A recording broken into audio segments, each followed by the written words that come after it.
नमस्कार, आप देख रहे हैं डीडी न्यूज। मैं हूं आंचल गुलाटी गुंबर। आगे बढ़ने से पहले एक रुख सुर्खियों की तरफ। बीजेपी नेताओं का धुआंधार प्रचार जारी। प्रधानमंत्री आज झारखंड और बिहार में जनसभा के बाद उत्तर प्रदेश के कानपुर में करेंगे रोड शो। अमित शाह गुजरात के अलावा दमन और दीव में संभालेंगे कमान।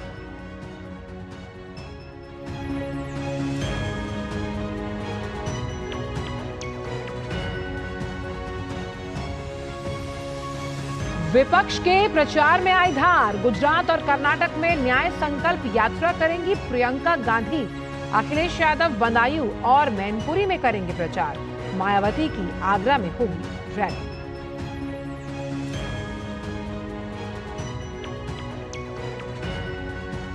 तटीय केरल और तमिलनाडु के दक्षिणी क्षेत्रों में रेड अलर्ट। समुद्र में ऊंची लहरें उठने का खतरा। वहीं यूपी, बिहार, झारखंड, ओडिशा समेत तेलंगाना में भीषण गर्मी से बेहाल लोग। राजस्थान में पारा 5 डिग्री तक बढ़ने के आसार। यूएनजीए में सुनाई दी भारत के पंचायती राज व्यवस्था की गूंज। रुचिरा कंबोज ने कहा, भारत को ग्रामीण शासन की अपनी अनूठी प्रणाली पर गर्व।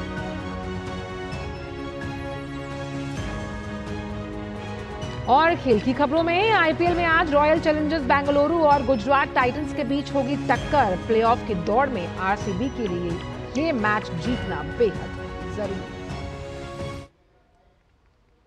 और खबरों में सबसे पहले बात करते हैं 24 की चुनौती से जुड़ी हुई।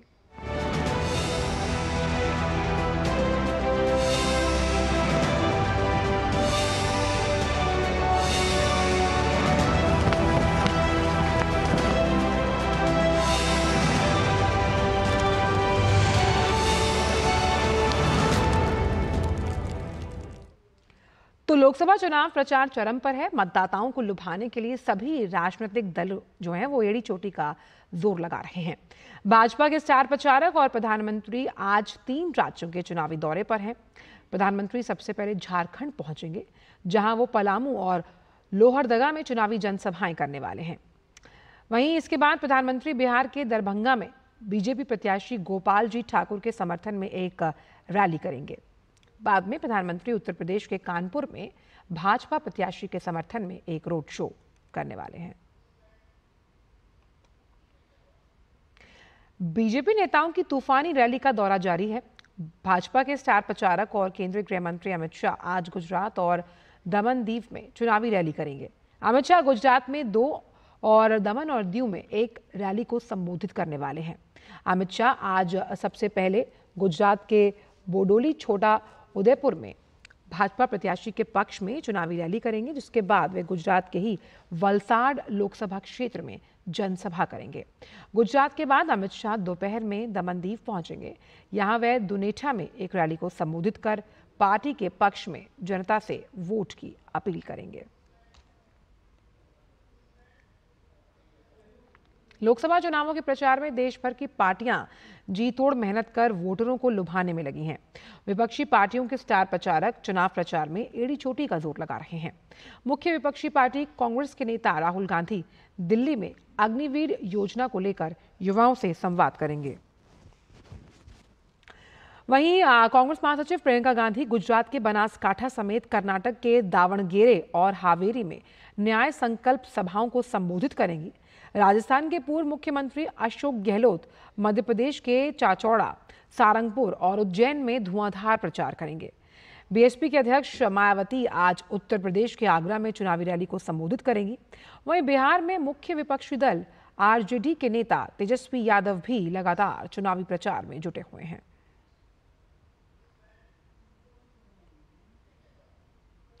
बात अगर उत्तर प्रदेश की करें तो रोज चढ़ रहे पारे के साथ राजनीतिक सरगर्मियां भी तेज हो रही हैं। 7 मई को होने जा रहे चुनाव के लिए यहां प्रमुख विपक्षी दल समाजवादी पार्टी अपनी पूरी ताकत के साथ पिछले चुनाव से बेहतर परफॉर्मेंस की उम्मीद में है। वैसे तो अखिलेश यादव अभी 2 दिन पहले बदायूं में चुनावी सभा कर चुके हैं, लेकिन एक बार फिर से आज गुन्नौर के बबराला और सहसवान में वो रैली करेंगे। बदायूं लोकसभा सीट पर बीजेपी और समाजवादी पार्टी के बीच कांटे की टक्कर मानी जा रही है। यहां समाजवादी नेता शिवपाल यादव के बेटे आदित्य यादव का मुकाबला दुर्विजय सिंह शाक्य से है। बदायूं के अलावा अखिलेश और डिंपल यादव मैनपुरी में आज रोड शो करेंगे। मैनपुरी वो सीट है जो समाजवादी पार्टी का गढ़ कहलाता है। यहां डिंपल के खिलाफ बीजेपी ने जयवीर सिंह पर दांव लगाया है।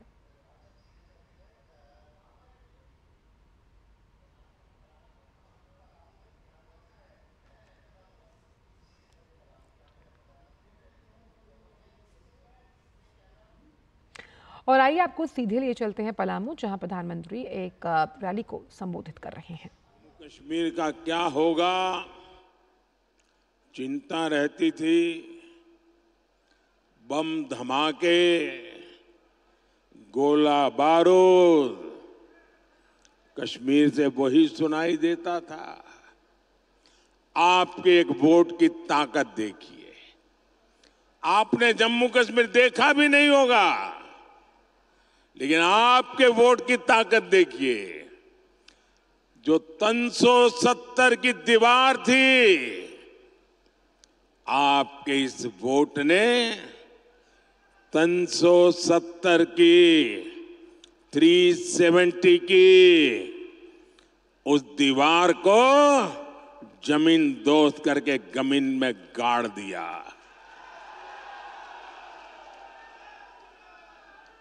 आए दिन हमारे झारखंड में, छत्तीसगढ़ में, उड़ीसा में, बिहार में, आंध्र में, पशुपति से लेकर के तिरुपति तक नक्सलवाद, आतंकवाद फैला करके यहां की धरती को लहूलुहान कर देता था। कितनी माताएं अपना जवान बेटा खो देती थी। पाल पोस करके बड़ा किया बेटा गलत संगत में आकर बंदूक उठाकर जंगलों में भाग जाता था। आपके एक वोट ने कितनी माताओं की आस पूरी की, बच्चों को बचा लिया। आपके एक वोट ने इस धरती को लहूलुहान करने वाले नक्सलवादी आतंकवाद से मुक्ति दिला दी। ये आपके एक वोट की ताकत है। साथियों, याद करिए कांग्रेस के समय क्या हाल था। यहां बम फूटते थे, आतंकवादी गोलियां चलाते थे, निर्दोषों को मौत के घाट उतारते थे, और दिल्ली की सरकार पाकिस्तान को लव लेटर भेजती थी। लव लेटर, अमन की आस लगाती थी, अमन की आस। पाकिस्तान जितने लेटर जाता थे उससे ज्यादा आतंकी भेजता था, और बम गोले लेकर वो देश में खून की होली खेलते थे। और जब आपने एक वोट दिया ना, उस वोट ने मुझ में इतना दम भर दिया, इतना दम भर दिया, मैंने आते ही कह दिया इनफ इज इनफ, बहुत हो चुका है, अब ये खेल नहीं चलेगा। मां भारती का अपमान नहीं सहूंगा, निर्दोषों को नहीं मारने दूंगा। आज नया भारत डोजियर नहीं भी देता, ये नया भारत है घर में घुसकर मारता है। सर्जिकल स्ट्राइक, एयर स्ट्राइक के तमाचे ने पाकिस्तान को हिलाकर रख दिया था। पहले एक समय ऐसा था, कोई महीना ऐसा नहीं जाता था कि जब झारखंड, बिहार के इस इलाके से देश की सेवा करते करते हमारे नौजवान सीमा पर शहीद न होते हो, कश्मीर में शहीद न होते हो और तिरंगे में लिपट करके उनकी शरीर वापस न आते हो। ये हर महीने चलता था, आज वो सब बंद हो चुका है। ये आपके वोट ने किया है। एक वो स्थिति थी जब आतंकी हमले के बाद कांग्रेस की डरपोक सरकार दुनिया भर में जा जाकर रोती थी। ये स्थिति कि पाकिस्तान, वो वक्त चला गया जब हम दुनिया में जाकर के रोते रहे। आज स्थिति ये है, पाकिस्तान दुनिया भर में जा जा करके रो रहा है। बचाओ बचाओ चिल्ला रहा है। आज पाकिस्तान के नेता कांग्रेस के शहजादे को पीएम बनाने के लिए दुआ कर रहे हैं, लेकिन मजबूत भारत तो अब मजबूत सरकार ही चाहता है। ये दृश्य दिखाता है पूरा हिंदुस्तान में से हर कोई कहता है मजबूत भारत के लिए मजबूत सरकार, मजबूत सरकार के लिए मोदी सरकार। फिर एक बार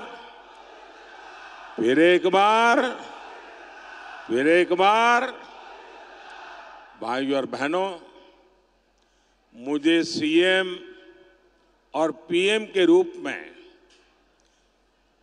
देशवासियों की सेवा करते करते अब 25 साल हो जाएंगे। आपके आशीर्वाद से 25 साल हो गए। मोदी पर एक पैसे का घोटाले का आरोप नहीं लगा है।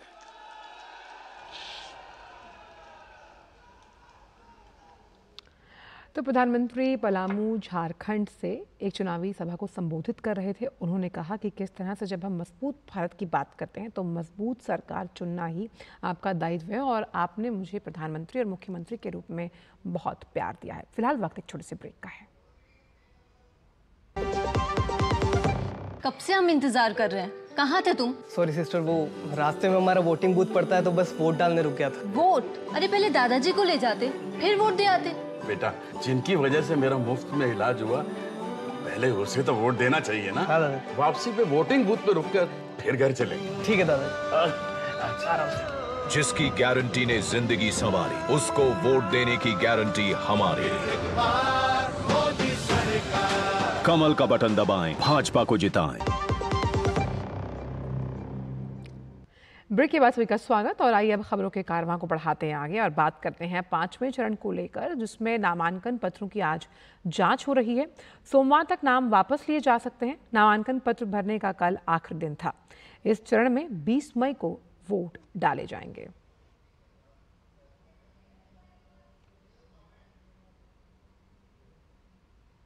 तो 5वें चरण के लिए जो नामांकन पत्रों की जांच है वो जारी है। भारतीय जनता पार्टी के नेता अजय आलोक ने AIMMIM के प्रमुख ओवैसी की हिटलर युग वाली टिप्पणी पर पलटवार किया। उन्होंने कहा कि लोकसभा चुनाव में हार के डर की वजह से असदुद्दीन ओवैसी बौखला गए हैं। अगर हिटलर शाही होती तो ओवैसी इतना बोल पाते? पहले तो ये खुद से पूछें सवाल, उसके बाद ये सब बयान दें। ये सब कुछ नहीं है, ये सब अपनी हार को देख के, हैदराबाद में अपनी एमिनेंट हार को देख के ओवैसी बौखला गए हैं। वहीं आंध्र प्रदेश के नेल्लौर विधानसभा सीट से CPIM के प्रत्याशी मोलम रमेश ने रोड शो किया। आंध्र प्रदेश में लोकसभा और विधानसभा चुनाव एक साथ हो रहे हैं। राज्य में 13 मई को विधानसभा की सभी 175 और लोकसभा की 25 सीटों पर एक साथ मतदान होगा। इन चुनावों का परिणाम 4 जून को जारी होगा। बात जम्मू कश्मीर की, जहां हॉट सीट कही जा रही अनंतनाग राजौरी सीट के लिए सियासी लड़ाई में अब पहाड़ी समुदाय की निर्णायक भूमिका है। राजौरी और पुंछ में करीब 65% और केंद्र शासित प्रदेश के अन्य हिस्सों में 10% पहाड़ी समुदाय के लोग रहते हैं। इस सीट पर चुनावी जंग के बीच तमाम मुद्दों के साथ साथ पहाड़ी समुदाय को अनुसूचित जनजाति का मिला दर्जा भी खासा सुर्खियों में है। कितना बड़ा फैक्टर है ये चुनावों में, इसी पर राजौरी में पहाड़ी समुदाय से बात की है हमारी संवाददाता रमा त्यागी ने। पहाड़ी समुदाय का मानना है कि इस आरक्षण से उनकी 4 दशकों की मांग पूरी हुई तो विभिन्न दलों की उस सियासत पर भी विराम लगा जिसमें पहाड़ियों और गुजर बकरवाल में विभाजन करवाकर राजनीतिक हित को साधा जाता था। अनंतनाग लोकसभा सीट पर लड़ाई इस वक्त जो है वो काफी दिलचस्प है और इसमें अगर हम वोटर्स की बात करें तो वोटर्स जो हैं बहुत ही जिसे कहते हैं कि डाइवर्सिफाइड वे में यहाँ पर हैं। इस वक्त हमारे साथ जो पहाड़ी कम्युनिटी है उसके लोग मौजूद हैं। एक बड़ा योगदान इनका कहा जा रहा है। 10 लाख से ज्यादा पहाड़ी कम्युनिटी के लोग यहाँ पर हैं। तो आइए इनसे बात करते हैं इनके मुद्दों की।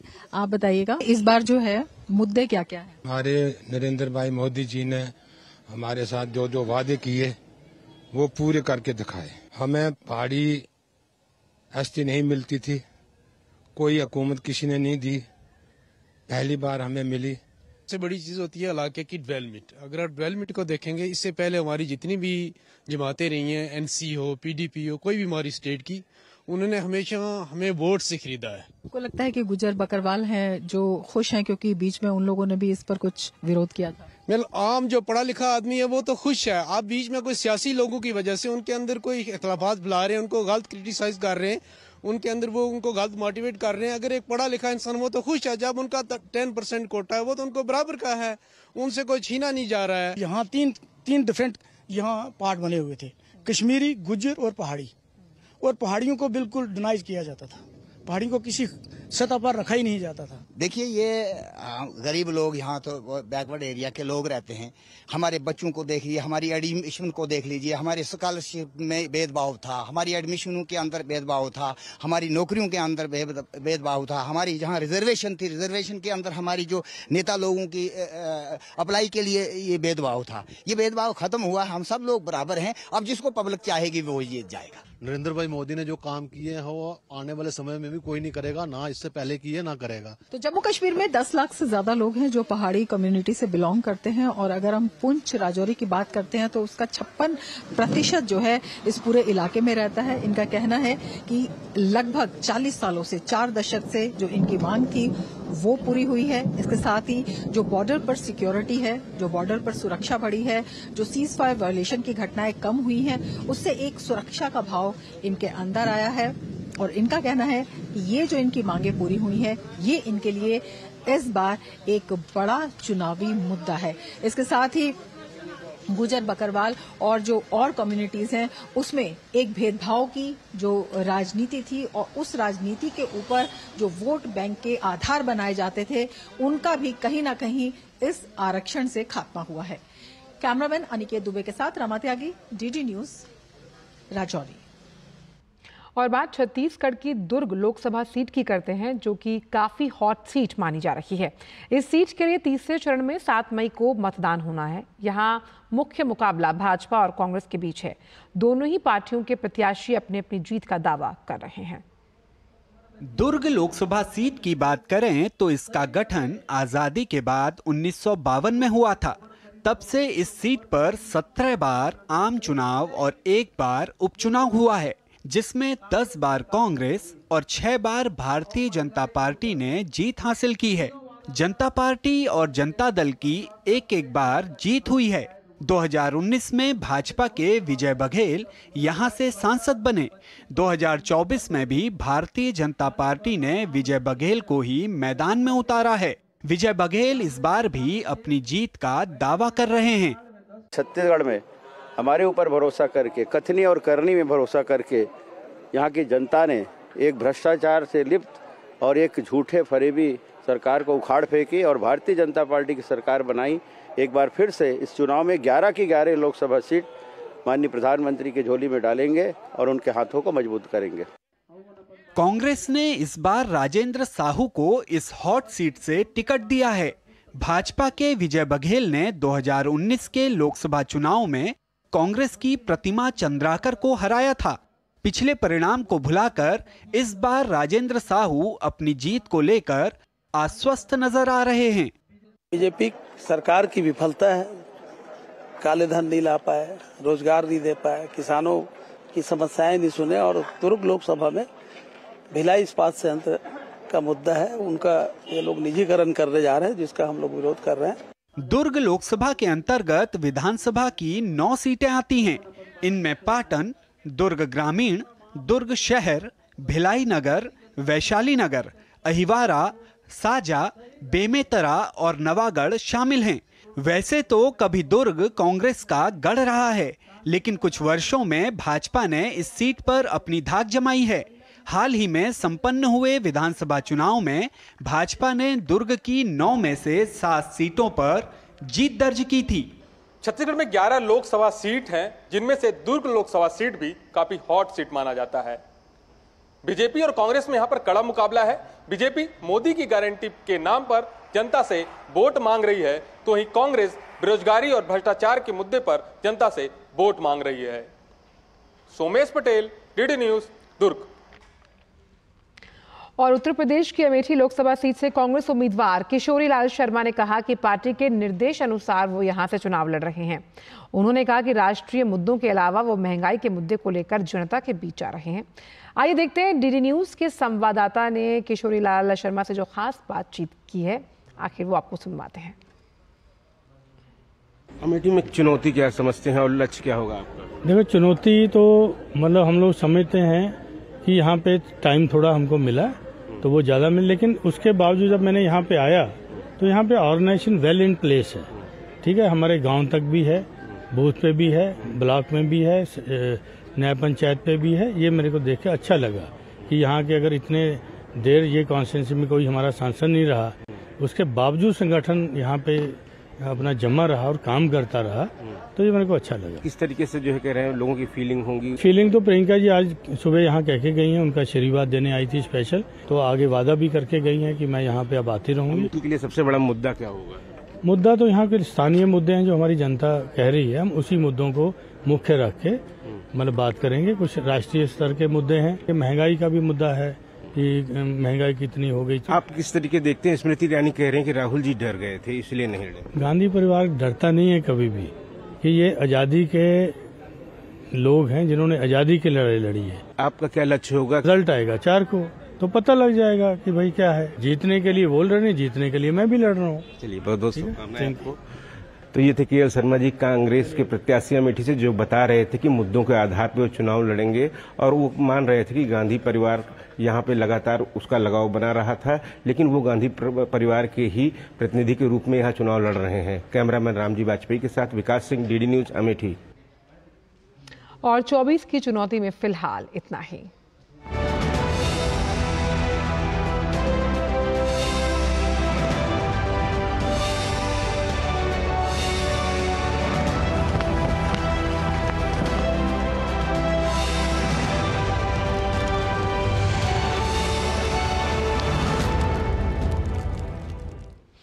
और अब बात करते हैं मौसम से जुड़ी हुई। केरल के तटीय इलाकों और तमिलनाडु के दक्षिणी क्षेत्रों में आज और कल के लिए रेड अलर्ट जारी किया गया। ये पहली बार है जब केरल में कल्ला कड्डल घटना यानी कि समुद्र में अचानक उछाल की वजह से तेज लहरें उठने के खतरे को देखते हुए अलर्ट जारी किया गया। भारतीय राष्ट्रीय महासागर सूचना सेवा केंद्र की ओर से जारी अलर्ट के बाद एहतियातन केरल राज्य आपदा प्रबंधन प्राधिकरण ने जरूरी निर्देशों का पालन करने के लिए कहा। मछुआरों और पर्यटकों सहित सभी लोगों को समुद्र तट से दूर रहने के लिए कहा गया है। Indian National Center for Ocean Information Services has forecasted the possibility of swell surge along the coastline of Kerala starting from late in the night today, that is around 2:30 a.m. of 4/5/2024 till the 5th evening. Therefore, the state government has directed all beaches along the coastline of Kerala to be evacuated by 10 p.m. on 3/5/2024. देश के ज्यादातर हिस्सों में इस समय प्रचंड गर्मी पड़ रही है और लू के थपेड़े लोगों को परेशान कर रहे हैं। तेलंगाना के कई भाग भीषण गर्मी की चपेट में है। राज्य के पेडापल्ली, सूर्यापेट, जगत्याल और खम्मम जिलों में तापमान 40 डिग्री को पार कर गया। मौसम विभाग की माने तो अभी इस भीषण गर्मी से राहत मिलने के आसार नहीं हैं। अगले 3 दिन तक इसी तरह गर्मी जारी रहेगी। लोगों को दोपहर में बाहर निकलने से बचने की सलाह दी गई है। केरल, आंध्र प्रदेश में भी इस समय काफी ज्यादा गर्मी पड़ रही है। केरल में तो 6 मई तक के लिए स्कूल कॉलेज बंद कर दिए गए हैं।